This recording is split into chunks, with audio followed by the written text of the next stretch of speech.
Appreciate you taking the call. John O'Donovan, you weren't there, so why am I talking to you, pal? Well, I watched the video on it. I didn't realise it was taking place. It was over the city, right? But if I looked it on, I would have went in. I just listened to McDonald talk himself over this darn seat, you know. I just listened to him. Well, I'll tell you how, because I have my finger and my ear to the ground. Are you on speakerphone? 1 second, Yeah. Yeah, just take it off of there now. Yeah, okay? Yeah, go ahead. I just listened, as I said there. It would be more than McBally's line and Ken Collins and Mick Nugent that were there Saturday, who seemed to have picked a side instead of being impartial, to look after the people at the north side and the people at the city, right, who are crying out for houses and other services like in disadvantage. They have a role to play, though, as sitting councillors, that we don't come across in the eyes of our own and the eyes of others that we're racist or we're anti. Well, the only racist I heard this morning, was McBally hyping up the next march, right, which I predict on the show this morning there will be violence on the streets. There will be blood spilled at the next protest.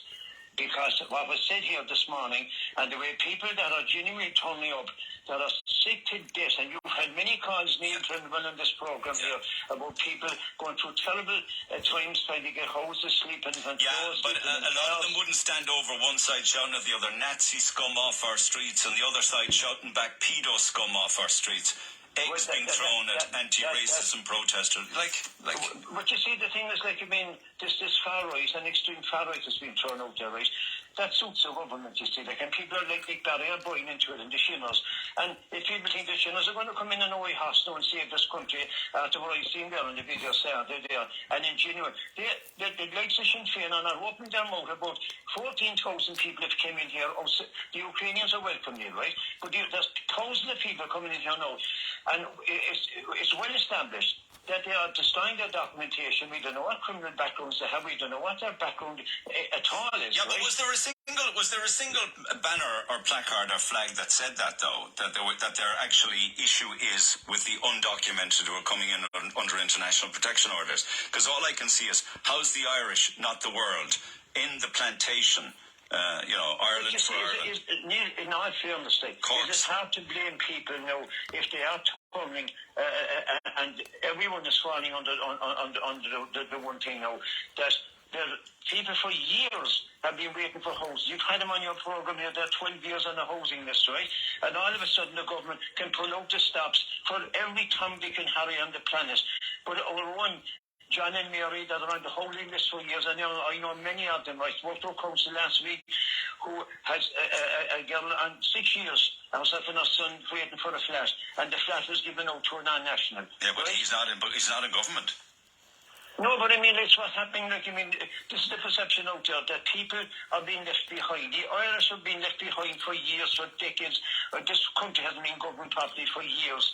And what has happened is that people are exasperated at this stage now. And Big Bally would be better off now trying to stop that march on the 25th rather than encourage it, because I guarantee you there will be a hell of a lot more on the other side the next time. And it's going to turn seriously ugly, and I don't want that in my streets. Okay, thank you, John. Paul, good morning. Hi, good morning. Were you there? I wasn't there, no. No, I wasn't there. Okay. My point is, Neil, that people these days, it seems to be that they keep saying it's the far-right groups are organising all these events.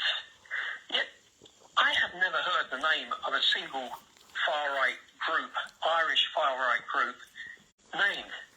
Nick Barry, etc. They will never say. I have in the past, and it's one of them is the National Party. In fact, the Echo this morning says some held banners of the National Party, a small far-right party which has never had a member elected to any office. Why they say that, I don't know. I mean, you can say that about any party before they get into the Dáil, but they certainly single them out as being far-right. Yeah, but Wednesday show. For all of the business, text 0868 104 106. You didn't move, man. No, we didn't move at all, but they were well back by the monument. There was a good distance between us. We moved the cars, there was a line of cars across them with their backs to them, facing us. That was grand. They were doing their shouting. We were doing our own thing. But after about an hour, maybe an hour and a half, they all just started coming forward. Find out and help people by all means. You know? As in build the modular homes for the Irish on housing and waiting lists. Build the modular homes for children who, well, I say children, 30 and 35-year-olds still in the box room with mammy and daddy.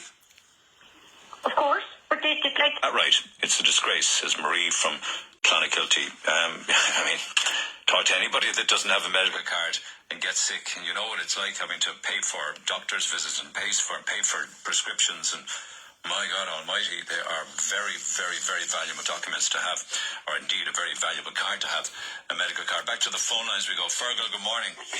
Hi, Neil. You call yourself, you call yourself neutral. Okay, neutral. I am neutral, Neil, I am indeed, and I've been following protests for quite a while now as a neutral observer. And Neil, look, first of all, I want to thank you for the opportunity to come on. This issue is not going away. In fact, it's snowballing, Neil. Up and down this country, every weekend, and weekdays now as well, we have people out active. But nobody was arrested on Saturday. Let's bear that in mind. There was no fists, no hands laid upon. There wasn't, but I'll tell you, there a while ago on another call, they were actually baying and, you know, very, very intimidating towards the other side, the Cork says no side, would say, which are primarily, you know, a lot of them were families. There was buggies there was music, there was a much more festive atmosphere as opposed to the on Facebook. So I'm not an act like give us the label of fascist. Names for babies chosen by parents in Galway, and in Galway City, the most popular name for baby boys is Mohammed. Now, you know, if you look nationally, names are different, like Jack and Noah and James and Fia and Sophie and Lily.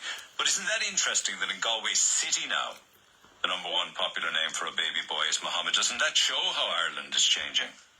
Exactly, it does show how Ireland is changing, and like what's But I smile when I hear that. But does that make you worried? It makes me a bit worried, I have to say. Like, our birth rate is dropping in the country. Our birth rate is dropping in the country. Like, this is happening at replacement levels now. Like, we're looking at, like, maybe no actual Irish people in Ireland, like, in the next, 100 years. But the people who come here will have children who are Irish. There'll always be Irish people.